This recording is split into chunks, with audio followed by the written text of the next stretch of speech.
My name is Gary, firstborn of Sophia and Gary Sr. As a young boy, I had more stuff than the average kid. So did my brothers, Tariq and Keenaz. I never wondered why we got all these things. I just figured they were cool. My home was comfortable, clean, like the smell of OxyClean and Fabuloso. But at times, there was also a different aroma. The other smell I've been smelling all my life was weed, and the person smoking it was my dad. My father, who was born in St. Anne, Jamaica, was a weed dealer. He was also a block party DJ. He played stuff he loved, hip-hop from Nas, Jay-Z, and Biggie, then reggae by Buju Banton, Gardner Silk, and Bob Marley.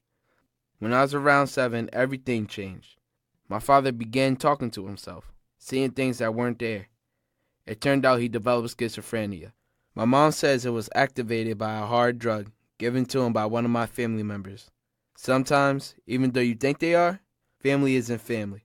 After that, my dad moved to Chicago to live with my grandmother. Nobody told me why at the time, or why we suddenly didn't have Columbia coats, Timberlands, and polo to wear. Life became difficult. Catastrophic is probably more like it.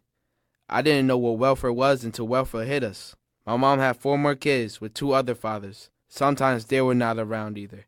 I had to grow up, fast. I couldn't afford being reckless like the other kids. I was too worried about how my family was going to make it. My dream has always been to stay in school and write music, but in 8th grade, I was invited to join a gang. The plan was to rob a Chinese food delivery person. The money would help my mom, but I couldn't stoop that low. I wanted to be true to myself and live according to the law, and I have. Sometimes I get to see my dad in the summer, but even when I can't, I talk to him on the phone and tell him I love him. I can't see his face, but I know he's smiling as he says, "I love you too, son."